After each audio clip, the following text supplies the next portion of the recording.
Can you say hard hats, folks? Hard hats, lunch pail, steel toe boots. Anything short of a championship this year is a failure. Look at this boomer right here. You've just got so much talent here. Somebody said we need to apologize for Jalen. Can I close it, John? What are we apologizing for? What did we say? What did we do?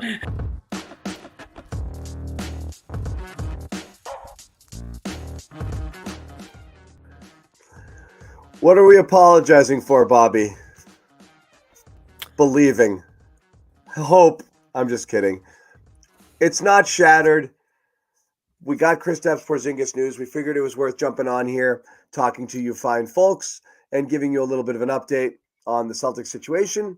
Take the temperature of the room, see how much panic there is, see if everybody's okay, see how we're feeling, and just kind of talk it through. So a special one-off edition of the Garden Report here with me, John Zannis, and Bobby Manning.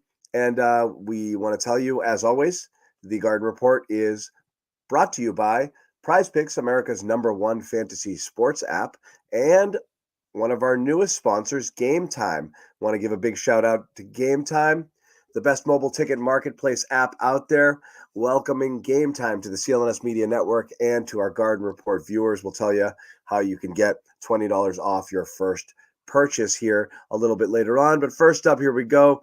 Porzingis out, soleus strain, out for Game 5 with the Heat.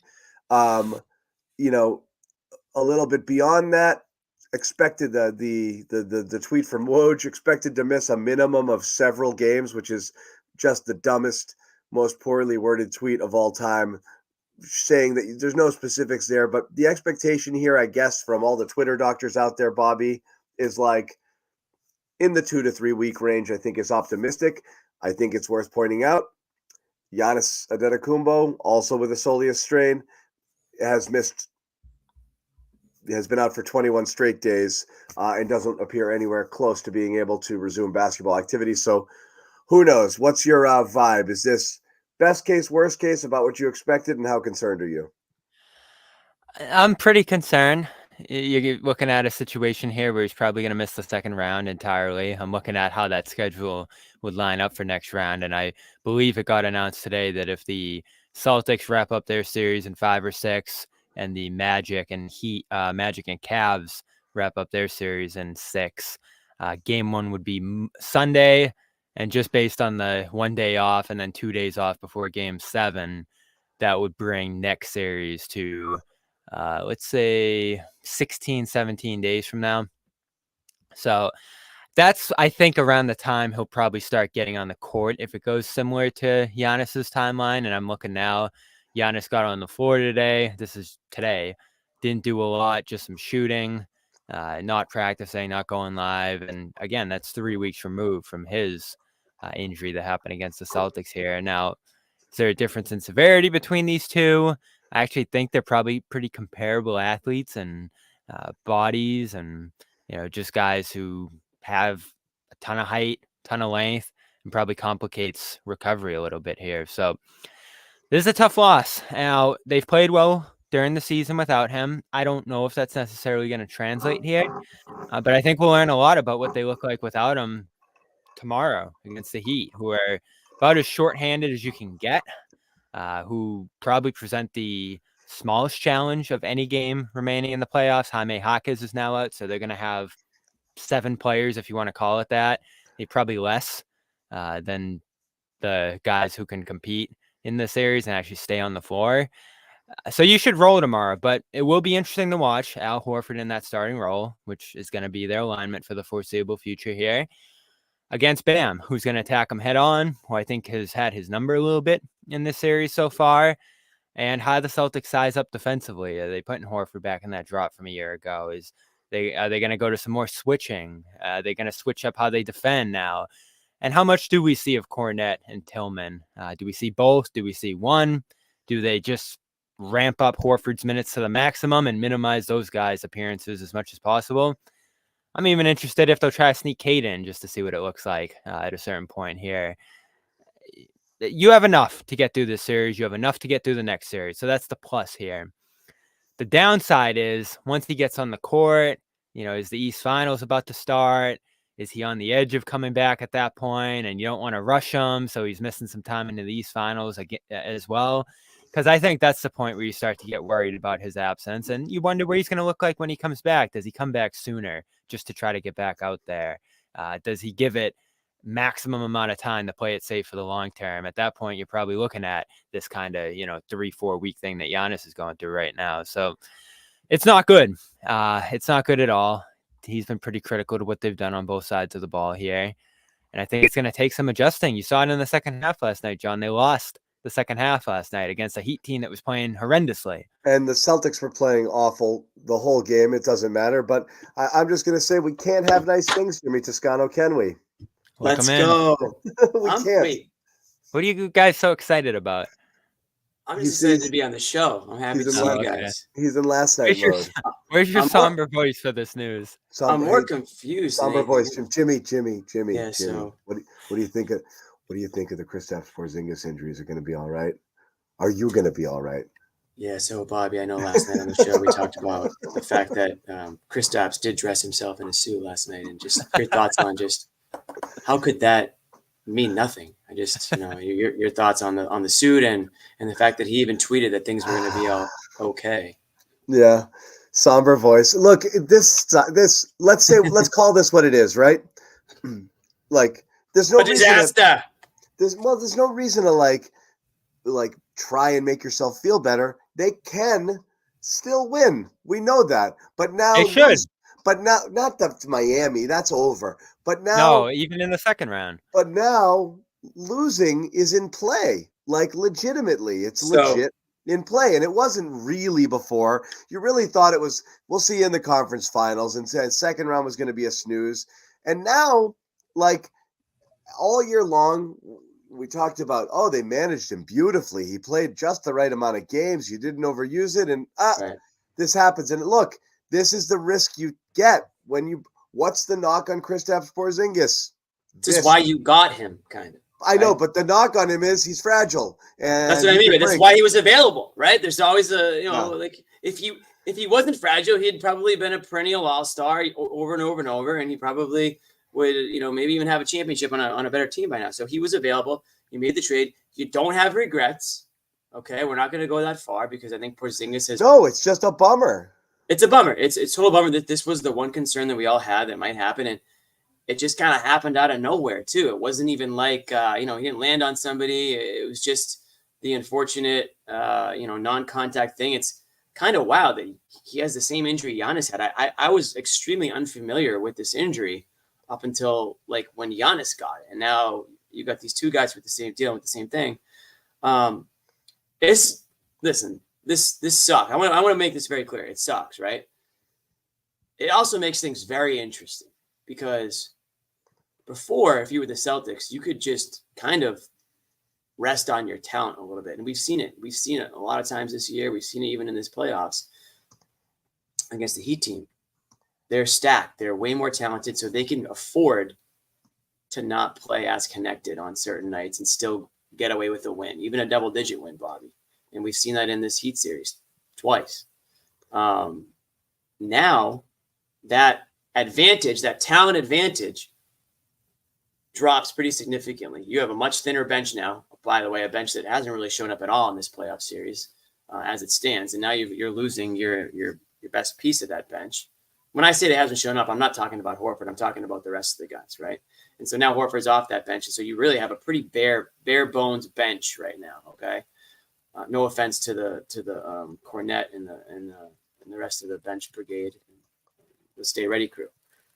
So if you're Tatum and Brown, all of a sudden you can't afford to sleepwalk through a game. You can't afford to take a game off. You can't afford to play even 70%, 75%. You have to play all-star level. Jason Tatum wants to be first-team All-NBA level. There is not that ability to just say, oh, well, we've got, we're extremely deep six, including a guy in Porzingis who on any given night can be the best player on the court, and he can do, he can end up with a, unbelievable stat line on four different ways. So that's the concern now. And I'll be honest, Bobby. You know, Tatum and Brown have a ton to prove. They have to prove that they can win without Porzingis. And if they can't, that's going to be part of their legacy, is that these guys could not get it done without a shitload of guys around them. And even when they did, they still couldn't get it done. You mentioned it too, the conversation at the beginning of the year about his health. And I think I said it and we all said it. You can't get to the playoffs, have him go down and say, whoop, he went down. What do you want to say? It will still be unacceptable if they don't reach the conference finals. And if he misses the whole conference finals at that point, and it will be. It won't be an maybe excuse. It's not going to be like a Bucks situation where you're like, oh, well, Giannis went down. Honestly, what were they supposed to do? They should still make the NBA finals. I have enormous respect for the Knicks. I've called them their greatest threat. And they're probably going to close out their series tonight or within the next game or two here. They have an advantage over the Pacers. Jimmy, what's going on with you, buddy? What am I doing? It sounds like there's a motorboat and then a gas and then a That's gas. not me. Yeah. It sounds like your mic's on fire. There's something. What do you mean? At first, it sounded like there was a motorboat in the background. There's no motorboat. And then it was like a gas leak. I know. Anyway. Just hold on. Maybe you have the wrong microphone on setting. Nothing is going on over here, guys. So someone put it in a comment earlier. Yeah, it's my wrong microphone. It's the wrong microphone. It was they were a head and shoulders above everybody. Yeah. This levels them down, not down to a point that they're not favored anymore. This knocks them back down towards the pack, not to the pack, towards them, right? Because again, what are we talking about? Milwaukee's without Giannis. The Knicks are without Randall. You know, like there's other teams out there. You know, Philly's, you know, in deep trouble and they got Embiid back and he's on one leg. Like the Heat are without Butler. Everyone else is missing as good or better a player, even more integral to their team's success than yours. Porzingis is, you know, your second or third best player. So there's no weeping for this. Like everyone else is dealing with a lot of crap too, but it brings you back down towards the pack. There were two tiers above everyone else. Now it's less. That's it. Yeah, this could have been worse. And you start with the injury, could have been Achilles, and you're talking about your championship hopes being gone and an impact in the next year and then, you know, foreseeable throughout his career. So you're glad that didn't happen. And you have appropriate depth here to make up for his absence. Horford, you probably can't imagine a better replacement option than him, who's been that starter through the playoff runs. And we can debate the level he's playing at now. But I still think he has a ton left in the tank. He even just physically still looks so amazing at this point, the shape he's in at this age and some of the things he's done in these games. It's amazing stuff. And I think he's going to be very motivated to fill that. It's about the backups and how much you can go to those guys, how much you can rely upon them. I'm obviously a big believer in Cornette. You're going to have to try Tillman. It just doesn't seem like they have great belief in him. He hasn't even appeared in a game in this series and certainly lost favor late in the season as he joined the Stay Ready crew effectively there late in the year. So you're going to have to break him out. And then when you mentioned Kata, Jimmy, does he come into play at all here? If those two guys struggle? I didn't mention him. So I didn't mention him. So the question is, Bobby, who's going to be our second center? It's Cornette. It's Cornette to start. You couldn't wait to say that. It's Cornette. It's always been Cornette. Now, what are we talking been here? You, Luke. 7 to 10 minutes in the first half. If he struggles, does Horford have to go the whole second half? Do you try Tillman in the second half at that point? I mean, tomorrow's going to be very interesting. Where the hell have you been? Sorry. I haven't seen you in a long time. Rest up that soleus. Go ahead, Bobby. He's been lurking. Lurking? All right. Yeah. It's great that they have tomorrow because they can play around with this stuff, right? You have some room for error here in the series, and you certainly don't want to lose tomorrow and have to travel and play another game and all that. But you do have to figure out what you have here in those depth guys. And this goes back to something we've talked about for 2 years under Joe now, John. I think Cornette's in a good position where he's played with these guys and got a ton of opportunity during the year, and he's been here all these years. So I think he, matchup dependent, is in a good position to succeed. But is Tillman ready enough? Is Kada ready enough? Did those guys get enough reps during the year? Real reps, not the garbage time or, end of the year against the other teams opposing backups, third stringers kind of minutes. And this is the playoffs. It's going to be different for those guys. And I know Joe said last night it's the same thing as the regular season. If they played 25 playoff games, do you think they'd go 21-4 without Porzingis? So this is again. Hell no. These are dumb stats. I hate stats like that. Because, and most stats. So they're 21-4 without Porzingis, and it's a large sample size. That's fine. They're also 7-1 without Tatum and 12-0 without Jaylen Brown. So what does that tell you? They beat everybody. Because why? Because all year long, they had tremendous health luck most of the year. When they missed guys, oftentimes it was only one, sometimes two. Other teams were missing guys and didn't have near the depth that the Celtics did. The Celtics were built for the regular season to have guys go in and out and miss time from time to time, because they were always playing with 3 and 4 all-stars. Other teams are losing a couple guys and they're toast. So yeah, the Celtics were built better than other teams to withstand an absence or two. Their record without everybody is great. So the 21-4 without Porzingis in the regular season means very little. I don't think people can find comfort in that. I think you can find comfort in knowing they're good without everybody because they're really good, and they can withstand a loss and still beat teams. They can't withstand a loss and win a championship, most likely, because that's going to be extremely, extremely difficult. Yeah, I mean, it tells you that just got to get him back. It tells you that they don't suck without him, but also how much stock do you put into those wins? Let's go back and go through them all. Who were they against? Who was out on the other team? Did it matter at that point in the regular season? Like the amount of games dwindles down a little bit. I'm not trying to say that they're going to suck without Porzingis, but you can't use that stat and say, oh, like, well, they're better without Porzingis. Like, that's just stupid. Or it's like, they're just as good without Porzingis. Like, they're obviously not. And by the way, the offense is a lot more painful to watch. Like, that's the one thing I'm dreading is not having. So the losses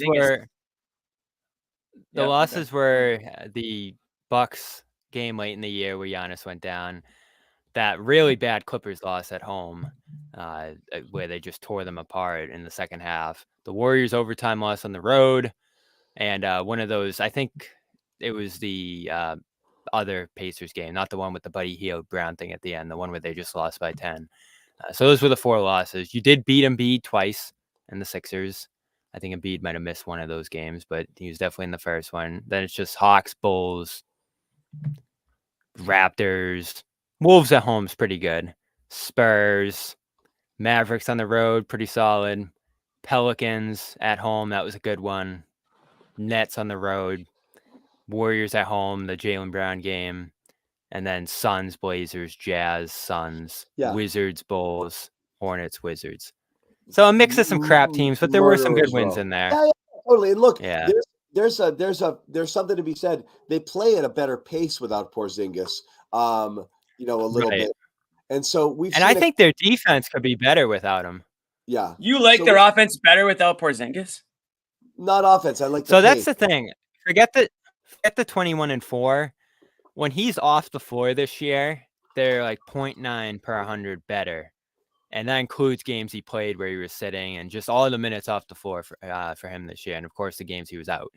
So their offense was better. You're worried about more their ISO ball? about the same.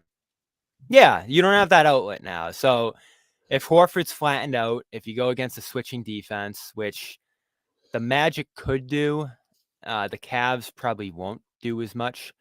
And this Heat team can certainly do it at a pretty high level. That's where, your shooters are getting flattened out. You don't have guys who can post up. You're going to want to get Tatum and Brown close to the basket at that point. It's going to change the way you play, and you have to adapt. So that comment yesterday, and I know it's after the game and it's emotional and all that stuff, but Joe's saying that nothing changes. I mean, it's absurd. He's not. I agree, Bobby, but I don't think he means that. I think it's just. No, I don't think so either. I think it's just. I don't want to answer your question. Mentality-wise, we're fine. We're going to mentality-wise, yeah. We So I get it. we play our game regardless of who's out there. That's kind of the message. Not that nothing changes. Obviously, things change when you're missing a 7'3" guy who's a matchup nightmare that is a Kinda how I feel zone too. buster. Like Yeah, I mean, you gotta anticipate that the playoffs are just a completely different animal, right? And I know that the Heat getting this matchup against the Heat. Listen, this was the Celtics' gift for dominating the regular season. It paid off. They got it. They got a Heat team. It's on its last leg, literally and figuratively, and that's good for the Celtics. At some point, it has to get more difficult for them. Whether it's Orlando or Cleveland, either of those teams. I actually like Orlando. I think that they're like a sneaky tough team. They've actually had the Celtics number a few times over the last couple of seasons. They performed well in the bubble, if I recall correctly. So they have some competitive spirit to them. If you sleepwalk through you can sleepwalk through the Heat. But if you think you can sleepwalk through the Magic, especially now you're an important piece down, I don't want to tell you what might happen. I don't want to ruin anybody's night, but you can't sleepwalk through it. Again, it's jumping ahead a little bit. The Magic still have to take care of the Cavs. It's a 2-2 series, but the Magic can surprise a lot of people. And if they do take down the Cavs, that's a young team with a lot of confidence now and a little bit of momentum, and they're gonna move on that. Athletic team too. yes. Yeah, it's not a great. The next two opponents aren't great to be without a tall guy. Yeah. There's some problems there, but we'll talk more about Porzingis for sure, because that's what this show You're is now about. thin though. Yeah. Are you gonna do an ad read or something? You have bodies. Yeah. You sense the transition a little bit too late. Yeah, I did. Yeah, I did. Yeah, it's okay. I had some more thoughts. It's okay. We're gonna get back to Jimmy's thoughts. I'm also gonna tell you why Porzingis was the least concerning thing. Was the second most concerning thing that I saw yesterday in the game as well. But first off, we want to tell you again, why not? We're going to tell you a little bit about Game Time, our newest sponsor joining Love the Game Garden Time. Report. Love Game Time. I said this last night. I'm lucky. All of us here, we get press credentials. We get to go see games when we want to see them. We get to work them. We get to be there, see some cool stuff. But it's hard. It's hard to get tickets, especially to these high-profile playoff games. Bruins playing tonight. Obviously, the Celtics. You want to get them tomorrow for a closeout game, and then deeper into the playoffs. It's going to be tough. Enter Game Time, an authorized ticket marketplace of the NBA, makes getting playoff tickets faster and easier. Prices on the Game Time app go down. What's that? I said, wow. Yeah, wow. Indeed. I downloaded it yesterday with the code. I got the discount right away, and I was scrolling around. It's very easy to find, what you want for games or concerts or whatnot. It's really easy. It tells you what's in your area, and again, the prices go down as you get closer to game time, which is really cool. Like we said, you want to see the Celtics, go for it. Bruins, hopefully they advance to the second round. Local concerts, whatever. Tons of great features too. Flash deals, save more, exclusive in-app deals, select seats ahead of time, panoramic view of the seat that you choose, and a lowest price guaranteed. Great, yeah. It is great, actually. Or Game Time will credit you 110% of the difference. So take the guesswork out of buying NBA tickets with Game Time. Download the Game Time app, create an account, and use code CLNS for $20 off your first purchase. And guys, this is really easy. Do us a favor. Just sign up. There's not even a money commitment to start. Sign up and have the account. And then if and when you need it, it's there. And just go and you can apply that 20 right away. Terms do apply. Again, create that account. Code CLNS. 20 off. Download Game Time today. Last minute tickets. Let me tell you what to do. Price guaranteed. Oh yeah, Jimmy's got it. This is what you do. This is what you do with the Game Time app. You download the app. You put in the code CLNS. Okay, you get your $20 off. Let's say it's a playoff game. Let's say it's a Celtics playoff game, second round. Okay, you don't have tickets yet, but you want to go if it's the right price. So you and a couple buddies, or a buddy, your girlfriend, your wife, your husband, whoever, you get into Boston. You pick a bar downtown. You area. lurk. Yeah. You hang out, you check the app, the numbers start to drop a little bit. You can go all the way up to Game Time. I think you can even go into Game Time. The prices are dropping. Worst case, you know what? You decided you're having too much fun at the bar. You're going to watch it. You can still get into the Bruins right now. You can still. Wow. Is that true? Yeah. Okay, so that confirms what I thought. You can, let's just say, you know what? We want to watch the first period in the bar anyways, because tickets are a little expensive and we just got dinner. We're having a good time. Let's buy tickets at intermission. They drop 40% in price, and you go and you watch the best part of the game anyway. So that's the cool thing about the Game Time app. It doesn't cost you anything to have it, and you might end up saving a ton of money by using it. Yeah, it is $20 more. I want to circle back and again, like I said, do us a favor, jump in there, download it. There's no commitment other than you get your $20. If you want to use it. It's awesome. But jump in there, use that code. It does us a big favor. Jimmy, you had thoughts to add on Kristaps before I segue into some other things that I'm concerned about. Completely I forgot. Come on. Completely forgot my thought on Kristaps. Yeah, no, I did. I'll get it back, but I knew that was going to happen. I don't remember what we were talking about right when we went to the ad read. Where do you think they miss him most, Jimmy? Porzingis, I just think they miss having him as an option. I mean, I love what he gives them, and that a 7-footer who can hit threes, Bobby, when he's feeling it. I mean, it's hard to defend that guy. I love his low post moves. I like the fact that he just takes the ball out of Tatum and Brown's hands when they're not on, or when they're, prevents them from forcing things, I like when he gets physical and gets a couple hands up there and blocks some shots. I like everything the guy's done. Sorry, George. I'm going to have to think about what my actual thoughts were. They probably were stupid. Jimmy, it's a tease. I set up the people. I'm like, wait for what Jimmy's going to say. It's going to be awesome. I got too into the ad read. Yeah, you did. Hey, we want to thank you here, Any Halex, for the donation. All super chat donations go to the hosts of the Garden Report. So we do really appreciate it. And we thank you for the sentiment, and much love as always to all of you. We hope it's a long run. But again, little wrench in the plan right now. When Porzingis gets going in that mid-range, I mean, it just opens things up for everybody else. You can't leave him open. He's going to shoot the ball from all over the court, and he can. And that just helps. That gives Holiday the open three in the corner. That gives Tatum a more of a lane to drive if he decides to, or Brown. He opens things up so much for everybody. He's been huge for them this year. He's been there.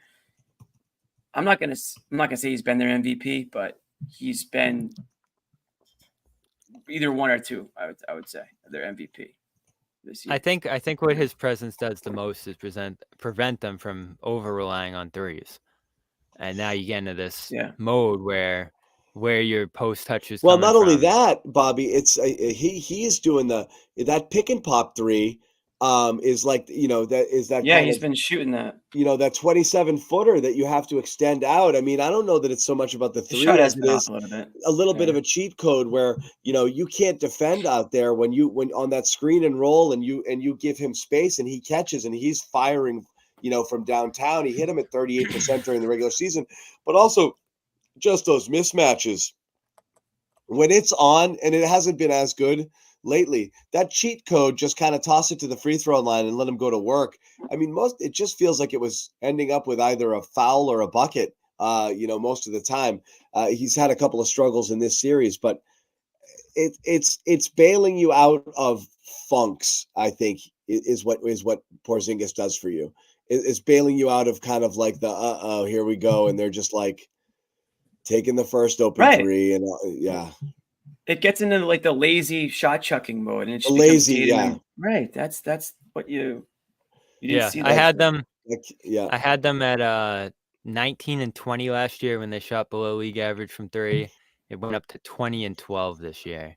It was better. They found ways to win without it. Yeah, no doubt. Last year was almost, as you said, coin flip. Right now in this series, they're shooting 38. He's obviously a part of that. Shooting 40 through the first 4 games, Porzingis was. So that dips below 36. Next game, game after. I know the Heat are dead, and that Hawkes loss really just buries them probably tomorrow. But if you're jacking up shots, who don't know, Hawkes is out. Rozier confirmed out again. So no Hawkes, no Butler, no Rozier. Duncan Robinson is banged up, and Kevin Love, who doesn't really matter, seems to be pretty useless as well. I mean, they're really, really thin right now. It's Bam and Hero. Yeah, but if Bam goes off, if they hit their threes, you have a slow night from three where you're just launching them up. I do think you could lose this game tomorrow. It's a sleepwalk thing, though, John, because if they come out serious, with a great effort and intense defense and all that, the Heat have no chance. So I'm getting back to it because I was gentle last night because we were in our somber voice talking about the Right. Kristaps Porzingis injury. And they won. Really, And they did it was win. no believe it or not. time to talk about other things, and they won. Kristaps. I was horrified by Tatum and Brown's performance. Horrified. Kristaps, Amit.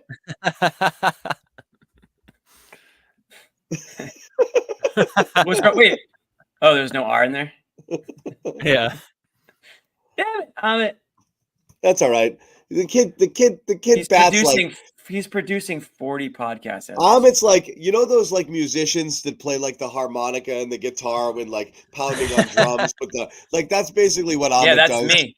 Yeah, he's got like the 40 like 7 instruments going at once. Like that's basically how Amit works on a daily basis. He's producing this show while editing, like a podcast over here and composing music. Watching the Bruins, has to like update that stuff. Watching the Bruins, running the Discord server. He's literally there's like 6 Amits. That's what everyone's going to find out in the end. He's not one guy. One guy couldn't possibly do all of this. But yes, Kristaps. Can they do it? What was your point on last game, John? I hated it. I hated the urge. The God. This is 2 out of 4. A lot of people hated last show. This is 50% of the games so far that you got a passive effort from these guys. 50% of your playoff games to this point. You can't do the on and off switch in the playoffs, Bobby. You can't do it. Passive. Walk it up. Standing around on defense, not fighting through screens, not getting out on shooters, bad shot selection, lazy, not working for it, not moving without the ball. I look, and spurts of good stuff, every once in a while you get a Brown drive. Jimmy smiled at spurts of good stuff. Couldn't help himself. Tatum. Of course, there's moments. It's not like everything they do is bad, but overall, they just were sleepwalking again. It's like, at what point do you get it that that's just not an option? It's so annoying. It's like, yes, motivated. We gave him the benefit of the doubt. And normally, like, I'd rail on about disappointing regular season games and you got to play hard and boomer it up and like fake rage. But like, I really dialed that back this year because it's like, you're killing everybody. You've got the 1 seed locked up. It's tough to be locked in for 82. I know. Now it resets. It's not tough to be locked in for playoff games. It's not. Like, walking through these kills me. I can't watch it. I'm sorry. Like, if it's the last time, great. I'll never mention this again. But I have no faith. Do you know with any certainty they're going to show up and be dialed in? Like, I don't.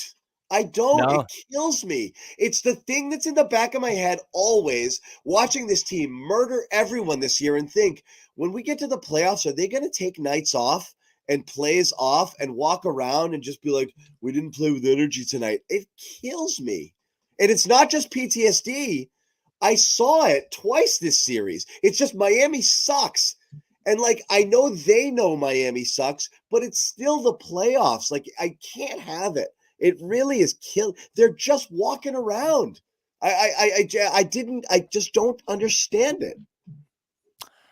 I like the defense in those 2 Miami games. The offensive execution's just been so inconsistent, though, and they've had turnovers. I thought Tatum was trying to shoot his way out of a slump for a lot of that game, and you had so much room for error, John, that I think it's natural to relax a little bit. You're up 20, it goes down to 13, and that's basically what happened in that game and the game before at different points.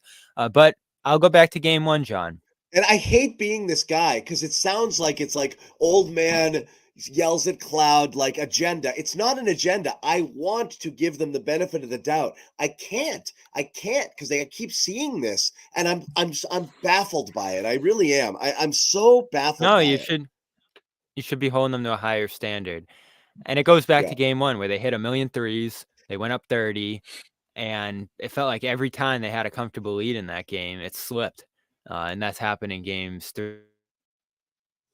Now, game 2, you showed up with no real effort on the defensive end and lost that game. It started with And that's game what's one, going to Jimmy. allow you to potentially have a game 6. Jimmy, you called it out and we talked about it. I like it. Like, I liked what you said.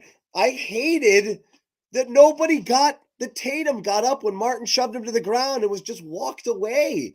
Like, Yeah. I want to see that fire. It's not like everyone was like, I want to see Brad throw a chair. That's stupid. But like, you want to see a little bit more fire of that. And then to watch him walk around and lose game 2 and then walk around in game 4 and just win because Miami's brutal. I couldn't stand it. Couldn't stand it. I think that's. I thought Brown played one of his worst games. Brown was just bad in every facet of basketball, but he does that from time to time. Tatum's just too cool. Just that slow That's down. kind of what cool it is. Stuff. It's Yeah. too cool during the game, too cool after the game. Like win or lose, it's just kind of like the same kind And of no, Andrew, mentality. I said they were trying and they folded. No, but go ahead, Jimmy. No, I mean that's there's a lot of New Englanders, Bostonians, even Celtics fans that so badly want to love these guys and love this team and believe in these guys, but something's holding them back. And obviously you can go back to previous seasons and the way that those seasons ended and say, well, yeah, they don't trust them. But there's just something about these guys during the game where they don't have that extra level that you see sometimes when you watch some of these other guys. Like we've seen it in the chat here. Anthony Edwards. A lot of people are talking about Anthony Edwards right now and the emotion and the energy and the passion that he showed, not just in the playoffs, but certainly against the Suns. But during the regular season, he's kind of vaulted himself in a lot of people's eyes past Tatum and Brown in a very short amount of time. That's just one example. I mean, you could find some others across the league, but there's something about Tatum and Brown where they lack that, whether it's a killer instinct, whether it's like a dog, like a real dog-like mentality, like Jalen Brunson type. You know, they got that dog in them. Like, you know what I mean? Like you just know that Jamal Murray last night. How about Jamal Murray in the first round of the playoffs? Has anyone watched the Nuggets? Speaking about a team that you already were worried about with the balloons going. You already were worried about the Nuggets, and you're looking at a team like them. Jamal Murray is a big game, big balls player, okay? And people are dying to see that on this Celtics team. It's not to say that Jason Tatum's never hit one before in his career or Jaylen Brown's never got you out of his seat before, because they have. But does it happen enough? Does it happen a lot to the point where you expect it? Or does it happen enough to the point where, yeah, John, you're frustrated from it, by it, but are you surprised by it? Other than the fact that it's the playoffs and you can't believe that we're talking about it, but are you really like completely stunned that these guys would not be giving, in your eyes, 100% effort or close to it in a playoff series? Probably not. And it's living with the results. Like it's living with it. Supposed to be okay with it because they won. And I find that frustrating. It's living with it and like, well, it happened instead of willing a different outcome. I always find that bizarre. Like Tatum, here's a small sample size, right? We talked about Jamal Murray, and again, this will feel like it's cherry picking, but it's just an observation. It's a one-off observation. It doesn't make the overarching point. But Jamal Murray hits 2 game winners in that series, and everyone knows what's happening. He's got the ball, he gets a switch, he goes at somebody, he hits a shot. He got separation, hit a beautiful shot here. Jason Tatum took 3 shots at the buzzer last night at the end of each of the first 3 quarters. They were all bricks and air balls because he couldn't even gain enough everyone knew it was coming and he couldn't get the good shot off. Like the third was annoying. Sad and slow and pathetic. Like it's just gross. It's make it. You're settling for the worst shots possible, as if that's what your really team wants you to do. That's what their team wants you to do. Don't do that. Work harder for the right shot, for the better shot. It's so weird to have the lack of effort and then also settle for these crap shots. It's bad in both regards. Like, and Bobby, you say this all the time. Other teams frustrating you. You got a good defender on you. It's just not your night. Whatever happens, and it's different. It's not that one of those nights where Tatum's like got open looks and just bricking threes, which happened from time to time. It's doing what the other team wants you to do. And you say it all the time. Just make your bones on defense then. Like, stay in the game with defense until you figure the other shit out. But then they don't do that either. It's the offense affects defense thing, and I find that really frustrating. And again, they're up 3-1. No, it sounds I think they ridiculous were. to I think they complain. were able. I mean, to Bobby's point earlier. I mean, I think the Heat had like 55 points like midway through the third quarter. Yeah, but they still had a Third ton quarter. of open looks. I think. I don't think I it's think because going- of Celtics defense. It's a little bit of both, right? I mean, I yeah, think sure, going they're down to giving them some Miami, open they looks, ramp but- up. What's that? Yeah, I think I liked overall, especially in game 3, how they ramped up the intensity in those games. And the turnover margins, 46-37 now in the series. I think they're doing a better job of forcing those. They forced 14 on Hero. So that's it. I don't like the offense either sometimes, John. I always love the defense when they're locked in on that end. And Holiday's another guy who's just had an abysmal offensive series, and I think is giving you stuff on the other end that's making up for it. White, that fantastic defensive performance last night from him. He has 5 blocks so far in the series. So that's how you're going to have to do it now, because the offense is going to come and go. You lost your hub in many ways here, and you're going to have bad shooting nights. So they have to stay locked in on that end. And they admitted as much. Game 2 was a good example of offense. This is the impacting perfect. defense, I love particularly this. for Porzingis. I was talking about this with my buddy Alex earlier today. Big fan of the show, by the way. I He mean, just this texted me. annoys me. Imagine if Pierce on. was on this Celtics team, we would not be complaining. And this is like borderline. This is like a younger boomer take, and this is why I feel like maybe younger Celtics fans just don't get the frustration that me and John have, because I feel like we've been through some other Celtics eras that you didn't really have these feelings about these teams, John. Like even this 07, 08 team all the way up to like 10, 11, 12, I don't think you were really questioning their effort or their tenacity. I mean, they were regarded as the toughest team in the league for a long time. And I can't speak to the 80s, but I'm sure people would say the same thing. So, I mean, I love this comment just because I'm a big Pierce guy. He would eat those guys alive. He would be talking shit from start to finish, and he would kill them. And that's what he would do. And he would laugh about it in the locker room after. And he would go out and do it again the next night. And KG would too. And half those other guys on the bench would too. And that's just the way it was. But now it's like, it's this day in history if you get a scowl from a Celtics player, or you know what I mean? It's unbelievable, John. I mean, these guys are getting punched and knocked down, and it doesn't make a sound. I don't know. It's anyway, Bobby. I like I said, I didn't want to take it too far. It just I pissed think me we're off. taking it a little too far. Fine, but it just pissed me off yesterday because it's like, guys, we've done that. We've been over this. You can't do it in the playoffs. They are. Yeah, you can't do it. So this series, I think Damn you have it, a fair Bobby. point, Jimmy and Hero, who obviously they went 2 of 14 against in the second game, where a lot of that damage was done. They're shooting 36 against him in this series, 4 Mills, which doesn't feel good enough, 42 against Bam, which is what it is. Sure. Haka is 43, but you're 47 against Jovic. I feel like you've taken advantage of him. 50 against Wright, 51 against Highsmith, 59 against Robinson, and 63 against Martin. Not to mention 67 against Love when he's been out there and pulled right out. So here's my thing. It was never going to be easy against this team. And this is why, I don't know if you had 6 for a different reason, John, but I just respect that other team too much. And I thought it was going to be easy. I had it been 4. Yeah, I just don't think it I ever had is him in going to be 6 against those guys. because I thought the Celtics would lay 2 eggs. I did. And Right. So far, you're right about. They and for laid this 2 team- eggs, but Miami was even worse. Yeah. And for this Heat team to be as demoralized as it is, I think getting to 5 games is going to be a accomplishment for them. And if they get to 6, it'll be a huge success, certainly with what's left here. So I just got to give them some credit for some of the stretches that they've played. They have this coach in the league. Like, all that stuff's got to matter for something. So the fact that the Celtics haven't played perfect in this series, to me, speaks to the Heat a little bit too, and stuff they've done. Like, they're just going to keep fighting. They're never going to give up. They're never going to lay down. And sure, the Celtics have probably expected them to in spots and laid down a little bit. But every time the Heat have went on a run, especially these last 2 games, the Celtics have gotten right back up and reestablished their lead. So I'm going to give them a little bit more credit than you guys.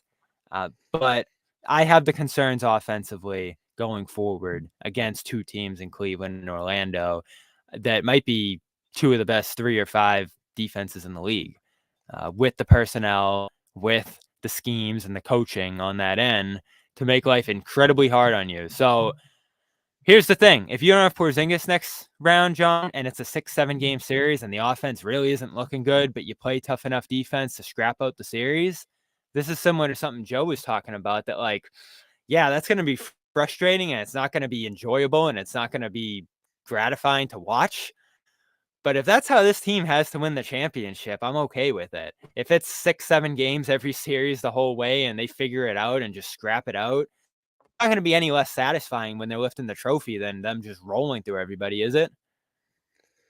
It's not a matter of satisfying. Like I said, it's really There's always only one way you'll be satisfied. Yeah, if they we win a really title. we really Doesn't matter said how. that it was just simply a matter of they are the only one that could beat them is them.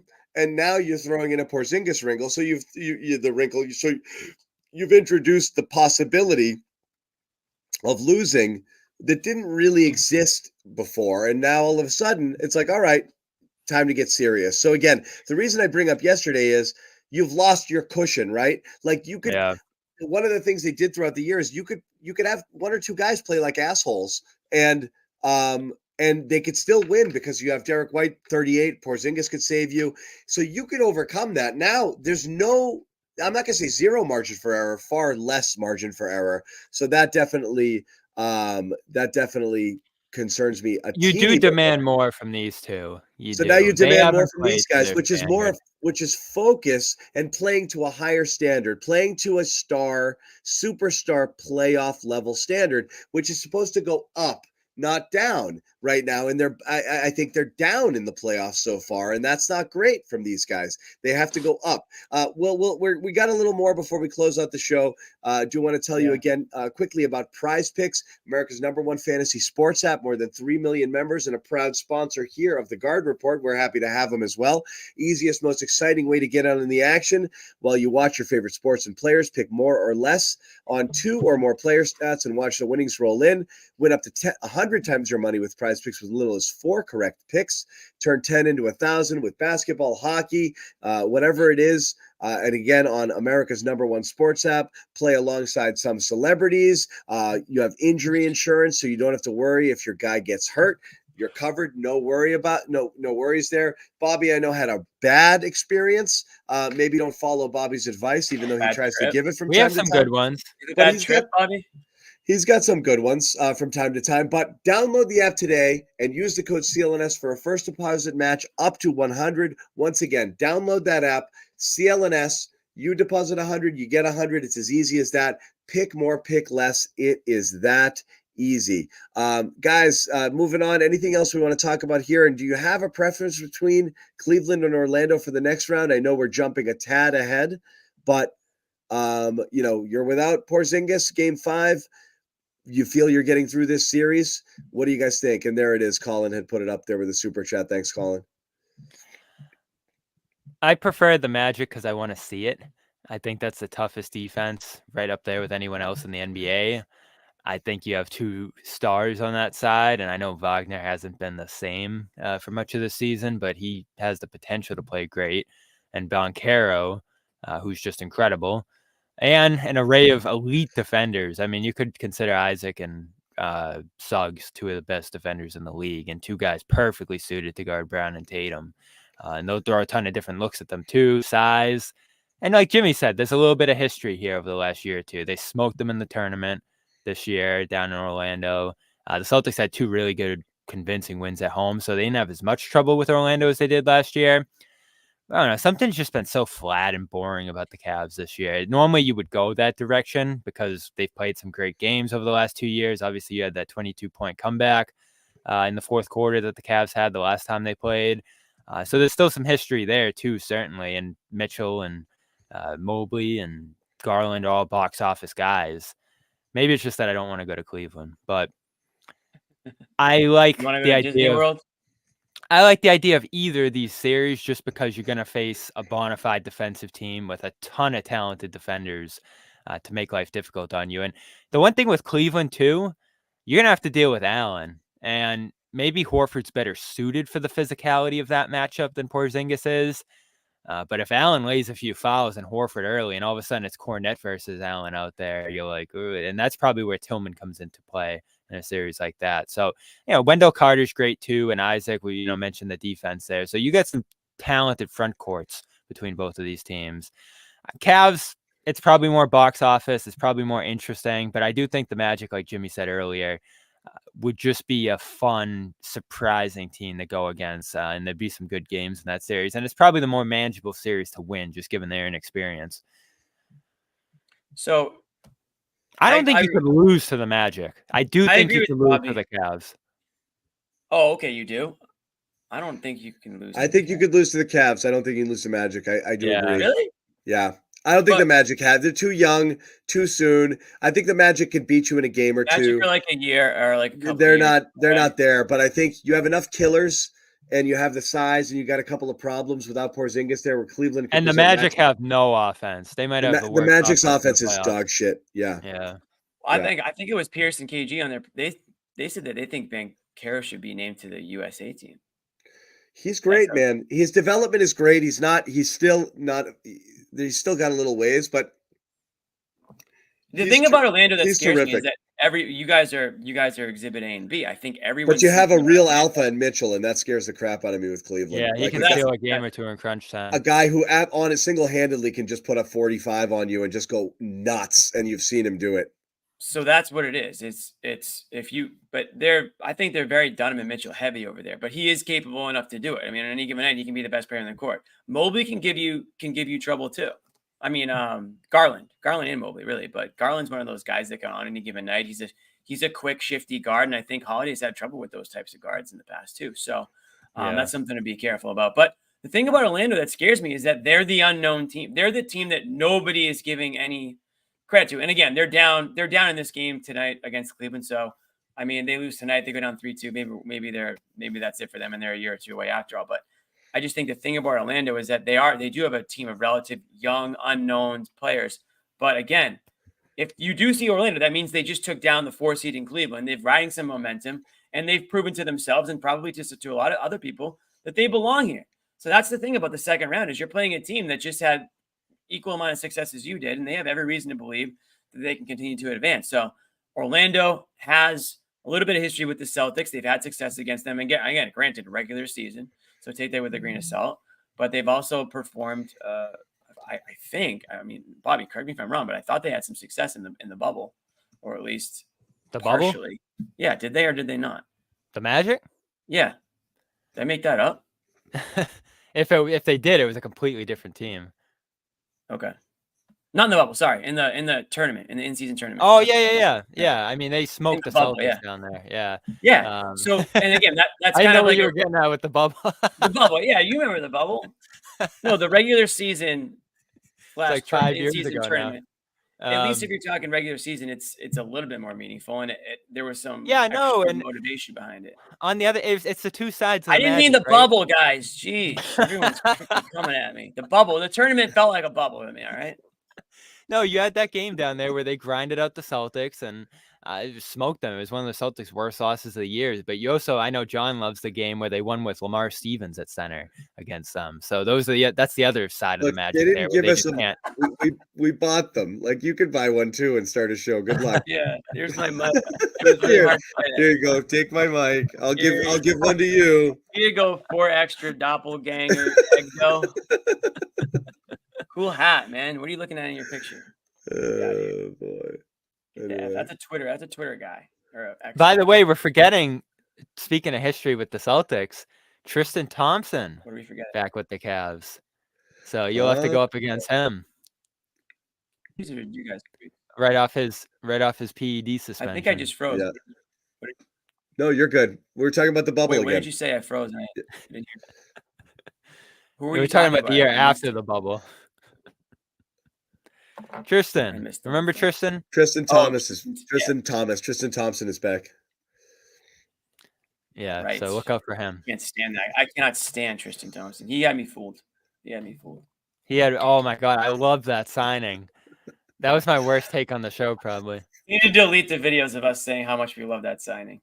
No, that was the worst signing, man. You guys, I was off that early early. Oh my I was God. like, wow, they brought in a guy who knows what it takes to win a title. He's played with LeBron. He's got, he wants to win. He's going to bring a championship pedigree. Nope. He was just out like partying and like Oh, did we lose Jimmy? didn't come to the court, screwing around with Khloe Kardashian's friends probably, and he's Max ruining Headrooming his a little bit. Yeah, relationship there. Just a mess. that Tristan team again. Just an That absolute was mess. Nothing was worse than that. They were like 24-24, and he was like, "These teams, when they I go know. against us, it's like their Super Bowl." We're Nothing was playing for worse than something it took bigger." Brad 63 games. This is where I went out on Brad. Took Brad 60 something games, and then he retrofitted an excuse about Rob Williams and how they'd been managing his minutes, which Yeah. wasn't what happened. He just thought Thompson was better, and were he was paying wrong. them to play. He was wrong for like 60 games. Yeah, Jimmy's motorboating now. That's when Rob's. What am I freezing? You're doing Yeah, things. you're kind of fading.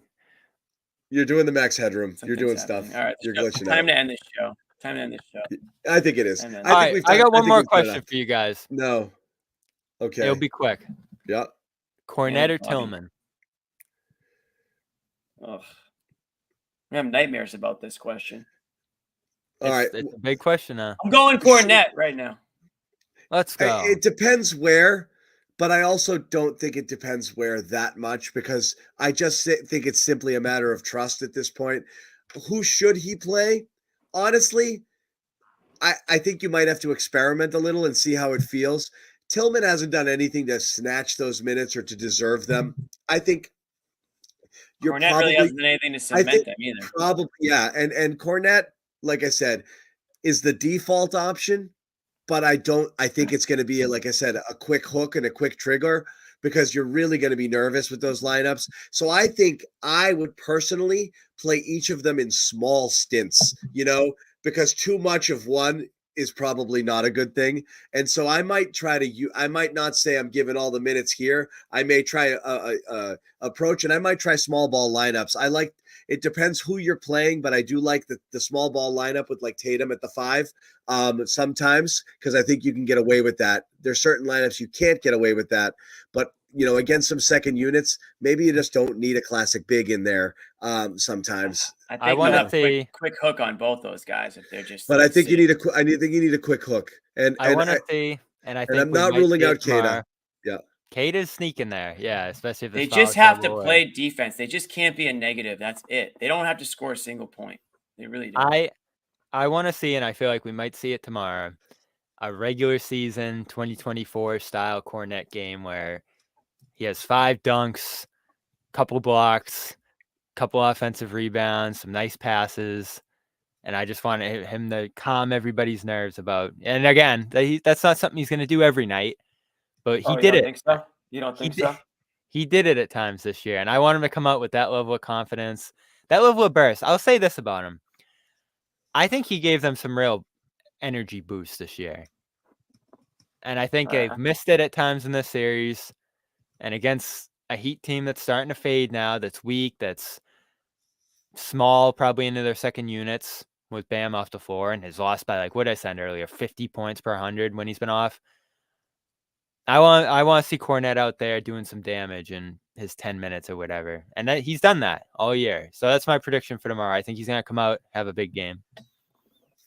Okay, there it is. Sorry, what was that? I missed that whole thing. What was that, Bob? Big game, Hey. Cornette. He Bobby, did it was that, this year. Was that like are you gonna clip that and send it to Luke? Was that just like a pump up speech, like a pregame speech for Luke? I think it's going to happen tomorrow. He did this all year. He had a lot of great games. No, this he year. actually didn't do that all year. Let me pull up the he- stats, Jimmy. He had some listen, he was effective in spurts this year, Bobby, as your third center. We talked about that. Never was there a situation where he was cemented in as the second, as like the guy coming off the bench to play 25 minutes. This is a completely different role for him, really. If it's going Per to be 36, he had 12. you can't go per 9, 36. 2 assists and 2 blocks. But he actually did those things when he got more minutes. It translated. Listen, this is what we always say. Luke was fine in spurts. Don't make me tear the guy down by building him up into this thing that really wasn't, okay? Because then I have to be mean. I think Luke served his role well. Now we have a problem because what we said all year was that you probably won't see Luke and you probably won't see Tillman. And if you do, it means something went wrong. Well, guess what? Something went wrong. And now we're talking about Luke and Tillman. So, yeah, we'll find out tomorrow how they do. Again, it's against a Heat team that really don't even belong in the playoffs. So take it as you will. But if Luke can go in there and put together solid 15, 20 minutes for them, that's perfect. And again, he doesn't even need to score, Bobby. Yeah, if he wants to throw a couple of dunks down, great. Just play defense, get in the way, Cornet contest if that's what you want to do, and don't be a negative out there. That's really it. And then the onus kind of falls on the rest of the guys to figure out ways to score. But they have to basically survive now at that position until Porzingis can get back, because you can't have Al going 40 minutes a game. Right. I think you need 10 collectively or just from one of these guys. So we'll see if they can 10 do it minutes. tomorrow. Yeah, because Horford You should be able to get. Yeah, I would say if one of those guys got to give you 12 minutes. Yeah, so Al can go 36, 37. Yeah, that makes sense. Yep. That's it. That's it. That's all I got. Let's see That's it. all we got. Look, again, We're going to be here tomorrow at the same time. So we're back tomorrow. I might make a garden appearance tomorrow, Bobby, but I'll come back here for the show most likely rather than do it from there. But yeah. Ooh, I should have requested a pass. I'm FaceTime, putting in some FaceTime. It's been a while. Yeah. Go in there. I want to make sure. I might need to roll in for the second round. I got to make sure, like Duke or some friggin' newcomer to the Garden isn't giving Bobby shit. Like he's. Oh, true. Yeah. Bobby ruffling and feathers. Yeah, I don't want him to make sure. It's just make sure he's covered. Well, John, they'll give anybody a mic apparently. So they'll give anybody a mic. No big, yeah. Will you ask a question tomorrow, John? You want me to? You like it when I do, right? I love it. You love John goes in. John's like when Shank used to go in. I'll never forget. John asked 50 questions at the email presser. Yeah, I went right at him. Yeah. Well, you got to go at him. You got to go directly. Don't be scared to ask a question. Nobody's scared. I mean, it's not. I don't get that. I don't get it. Unless it's Marcus Smart. No, I mean, it's. I look. Nobody wants to get blown up either, and Joe's not making it easy on people. So, I get why there's a little bit of hesitation there because, what are you going to do? Argue with the guy? He's trying to ridicule you. He doesn't want to answer your question. I don't want to be. Exactly. Gary wants to be on the receiving end of a "do you have kids" thing, or you have someone you to be asked about your clothes. What you want to say deep down is fuck off. Can I just do my job? It's a ridiculous position to put you guys in. So yeah, no, I would use the Game Time app, but thankfully I am gonna just use a press credential and go like a normal civilized human. Well, I used to do this stuff a lot. I miss it. Jimmy too. Jimmy was a staple at the Garden. Why did they give us microphones? We've been covering the Celtics for. We earned those microphones. We earned for 20, 30 years. Maybe I don't deserve one anymore. I'll be the first to admit probably saying a lot of wrong things and stupid things. But we've done it. We've put in. We have some service time. We have some actual service time. I'll get to the Garden one time in the playoffs. I'll get there. We'll get there. All right. Anyway, thank you guys for hanging out. We did want to just check in and talk about the Porzingis thing. It sucks, but it's not a fatal wound. We don't believe Porzingis again. Right soleus strain, out for Game 5 versus Heat again. Reportedly out for a quote unquote a minimum of several games. Minimum of several games. It mean anything. What's several? Webster's dictionary definition of several is more than two and less than many. What's many? How many's many? Many is I feel like many is 10. Many is more than several. Again, I think he's gonna miss 4 to 8 games. They were saying 6. They were saying 6 on the 17-day range. But I think it'll be a little more than that. Several is the dumbest shit. Yeah, it's really define solid. I'm not expecting him back next round, but who knows? Game really 7 or with something, you 7. throw him out there. Yeah, I think I'm looking at surviving another round for sure. Without Porzingis. So thank you, George Fakos, my Australian Greek buddy. Thank you for jumping back in the chat. I did miss you. All of you guys out here and all the regulars and any newcomers, even the guys who don't think we should have microphones, we do welcome you here. Tell your friends, give us likes, subscribe Do all of those things, help kind of boost us up. We like the large audience because the chat's lively. Jimmy peaced out. We're going to peace out as well. Bobby Manning, follow all of his work at clnsmedia.com and follow everything CLNS Media does leading up to the game, during the game, and then after the game tomorrow with yet another Garden Report. We look forward to it. Celtics hoping to wrap it up in 5, Bobby. I'll take 5. Like I said, I don't want to send you to Miami. I don't want to pay for any more. I don't want to do it. That'll be a hefty one.